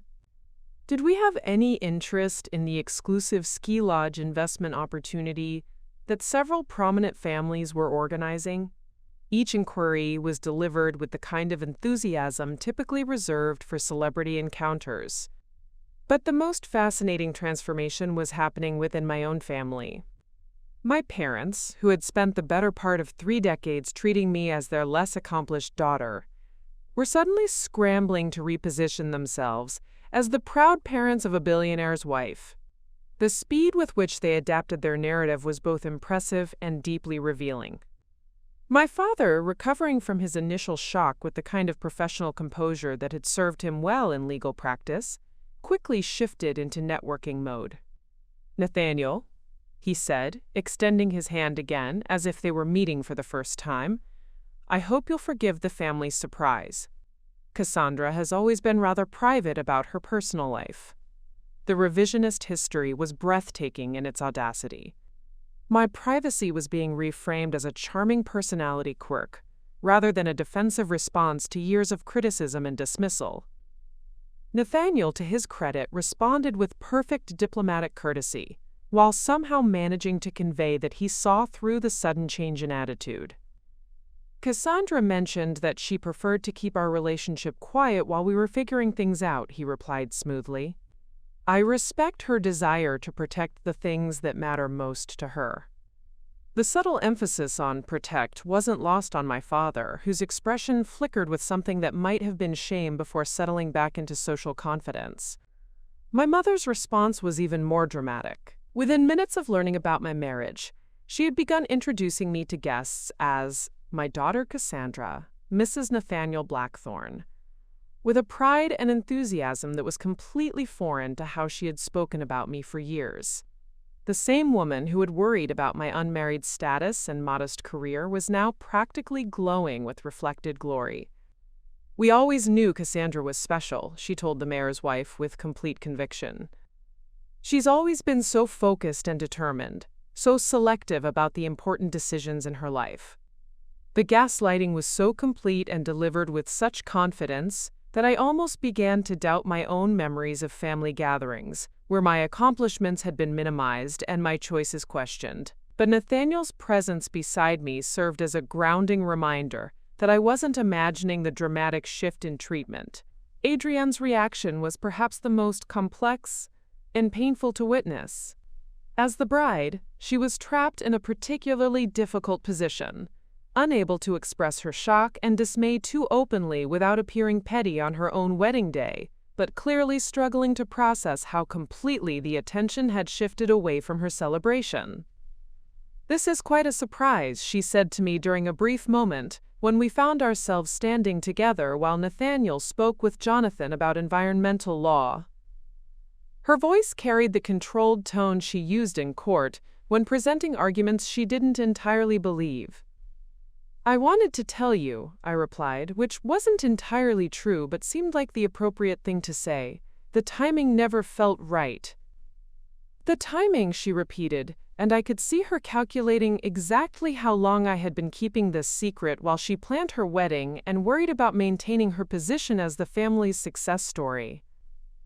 "I hope this doesn't overshadow your day," I added, though we both knew that was exactly what was happening. She forced a smile that was probably convincing to anyone who didn't know her well. "Of course not. I'm happy for you, surprised but happy."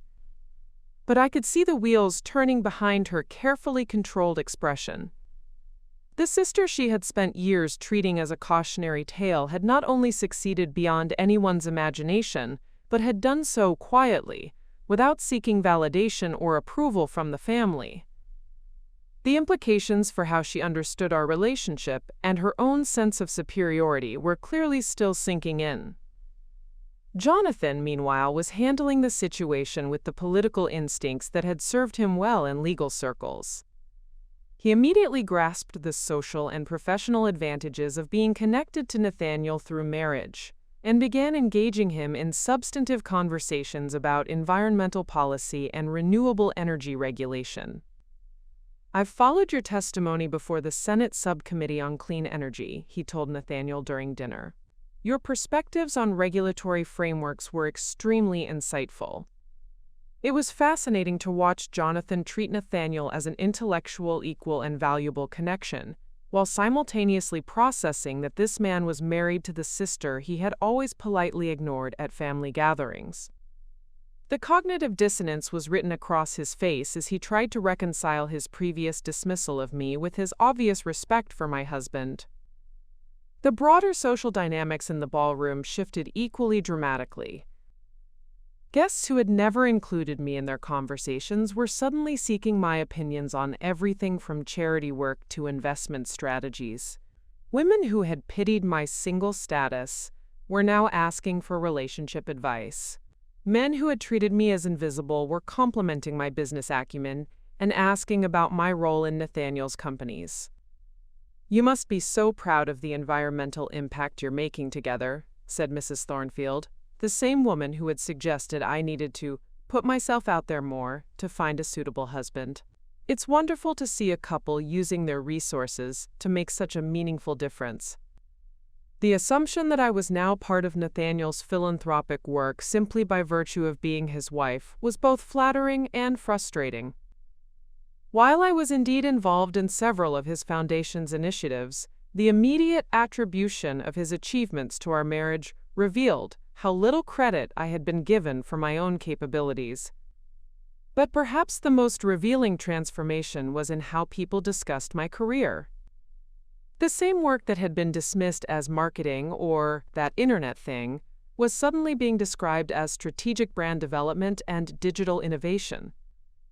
My role in building Blackthorne Industries' market presence was now being characterized as visionary rather than merely competent. "I always knew Cassandra had excellent business instincts," my father told a group of his law partners, as if he hadn't spent years suggesting I needed to find something more substantial than marketing campaigns. The evening continued with a surreal quality as the wedding reception adapted to accommodate its unexpected transformation into a social debut for Colorado's newest power couple. The photographer, who had initially been focused exclusively on bride and groom portraits, began discreetly capturing images of Nathaniel and me interacting with various guests. Adrienne and Jonathan's first dance proceeded as planned, but I could feel the energy in the room was divided between the wedding celebration and the fascination with our revelation. When the dancing began, we were immediately approached by couples eager to share the dance floor with us, turning every song into an opportunity for networking and social positioning. "You must come to our annual winter gala in Aspen," suggested Mrs. Ashworth, Jonathan's mother, as we danced nearby during a slow song. "It would be such an honor to have you both as our guests." The invitations and requests continued throughout the evening, each one representing a complete reversal of how these same people had treated me in the past. The woman who had been worried about finding a suitable date was now being courted by the most exclusive social circles in Colorado. As the evening wound down and guests began to leave, my family gathered for what felt like a reckoning. The four of us, my parents, Adrienne, and I, stood in a small circle near the edge of the dance floor, while Nathaniel spoke with Jonathan about environmental legislation. "We need to talk," my mother said quietly, her voice carrying a mixture of excitement and apprehension. "There's obviously a lot we need to catch up on." The understatement was profound, but I could see that they were all still processing the magnitude of what had been revealed and what it meant for our family dynamics going forward.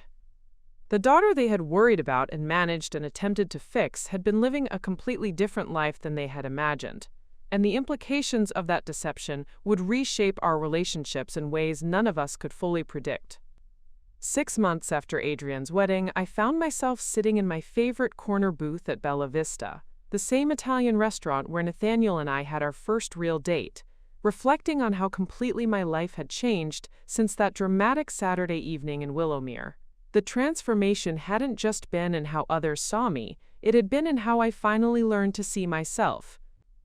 The immediate aftermath of the wedding revelation had been both overwhelming and liberating. Within hours of the reception ending, photos of Nathaniel and me had appeared on Denver society blogs with headlines like, "Mystery Billionaire Wife Revealed at Willowmere Wedding," and "The Quiet Revolutionary's Secret Marriage Rocks Colorado Society." My phone had been flooded with interview requests, charity board invitations, and social opportunities that would have been unimaginable just days earlier. But the most significant conversations had been the ones with my family, beginning with an awkward brunch meeting 3 days after the wedding, where we had all gathered to address what my mother diplomatically called the new situation. "I still can't believe you kept this secret for 8 months, Adrienne had said, her voice carrying a mixture of hurt and grudging admiration. "How did you manage to hide something this huge?" "It wasn't hard," I had replied honestly. "You never asked detailed questions about my life, so I never had to lie outright. I just didn't volunteer information I knew you wouldn't understand or value." The conversation that followed was perhaps the most honest exchange our family had ever had. For the first time, my parents and sister were forced to confront how their treatment of me had created the distance they were now lamenting.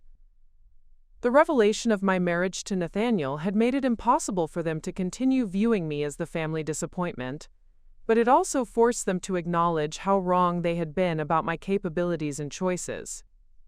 "I realize now that we made assumptions about your life that were unfair," my father had admitted, displaying the kind of vulnerability I had never seen from him before. "We thought we were being helpful, but we were actually being dismissive of who you really are." My mother's apology had been more emotional but equally significant. "I spent so much time worrying about what other people would think about your choices that I never stopped to consider whether those choices were making you happy," she had said through tears. "You built this incredible life while we were busy trying to fix problems that didn't actually exist." The months that followed had been a period of careful relationship rebuilding. My family had made genuine efforts to understand my work, my interests, and my perspective on life. They began asking questions about my marketing projects with real curiosity rather than polite obligation. They included Nathaniel in family gatherings not just because of his status, but because they could see how much we cared for each other. Adrienne's adjustment had been perhaps the most complex. As someone who had built her identity around being the successful daughter, she had to redefine her sense of self in a family where she was no longer the only high achiever. But our relationship had actually improved as a result. Without the pressure of being the sole source of family pride, she had become more relaxed and genuine in her interactions with everyone. "You know what's funny?" she had told me during a sister lunch date just last month. "I always felt like I had to be perfect, because I thought you were struggling. Now that I know you were thriving all along, I feel like I can finally exhale."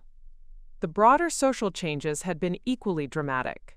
Nathaniel and I had been featured in Colorado Business Magazine as one of the state's most influential couples, with a focus on our joint environmental initiatives and philanthropic work.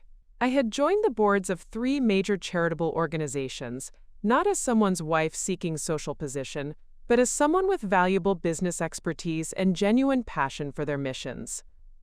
More importantly, I had been offered a partnership position at one of Denver's most prestigious marketing firms, with the opportunity to lead their sustainability and social impact division. The same skills that my family had dismissed as internet marketing were now being recognized as cutting-edge expertise in purpose-driven brand development.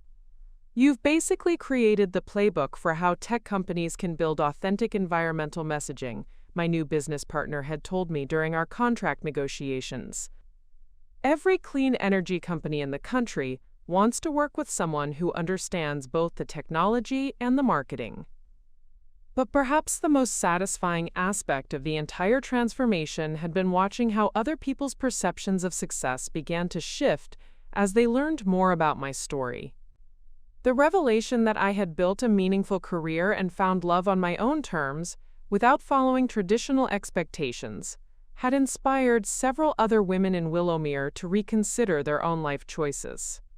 My neighbor Sarah, who had been struggling to balance her career as a veterinarian with pressure from her family to focus more on finding a husband, had stopped by just last week with a bottle of wine and a confession. Watching how you handled your family's expectations has given me the courage to stop apologizing for loving my work more than dating, she had said. I'm 32, I own my own practice, and I'm happy. Why was I letting other people make me feel like that wasn't enough? The ripple effects had extended beyond individual relationships to broader conversations about women's choices and societal expectations. I had been invited to speak at several women's professional organizations about building authentic success rather than performing achievement for others' approval. The difference between authentic success and performed success, I had told an audience of young female entrepreneurs last month, is that authentic success doesn't require anyone else's validation to feel meaningful. When you're building something that truly aligns with your values and capabilities, the recognition becomes secondary to the satisfaction of the work itself. Nathaniel and I had also used our increased public profile to advocate for more nuanced definitions of professional achievement and relationship success.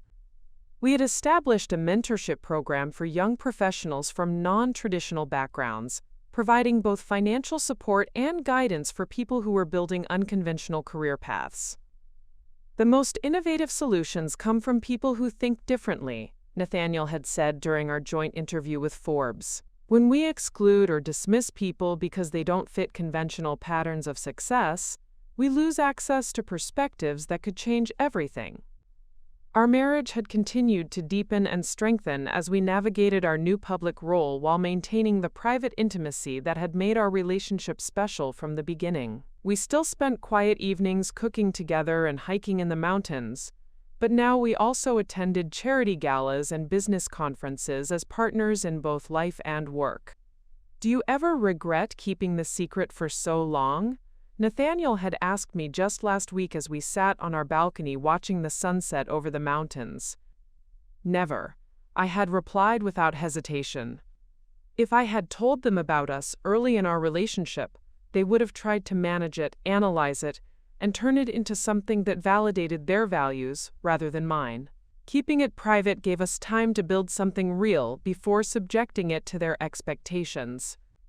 As I sat in Bella Vista 6 months later, I realized that the most profound change hadn't been in my family's perception of me or society's recognition of my achievements. It had been in my own understanding that my worth had never been dependent on their approval in the first place. The woman who had sat in this same restaurant, falling in love with someone who saw her clearly, had been valuable and accomplished all along. The family dynamics that had made me feel otherwise had been about their limitations, not mine. The success I had built, the love I had found, and the happiness I had created were all evidence of strengths that had been there waiting to be recognized and celebrated. Standing up from the booth where my life had changed direction 18 months earlier, I felt grateful for every part of the journey. The painful family dynamics that had taught me to value authenticity over approval, the career challenges that had shown me my own capabilities, And most importantly, the love that had helped me see myself clearly enough to finally stop hiding my light under anyone else's expectations. If you're watching this and wondering whether your family's approval is worth more than your own happiness, let me share what I've learned. The people who truly matter will recognize your worth when you stop diminishing yourself to make them comfortable. And the ones who don't, well, their opinions probably weren't worth having in the first place. Thanks for following this journey with me. Hit that like button if this story resonated with you, subscribe for more conversations about building authentic success. And remember, your worth isn't up for debate, especially not by people who never took the time to understand who you really are. Up next, you've got 2 more standout stories right on your screen. If this one hit the mark, you won't want to pass these up. Just click and check them out.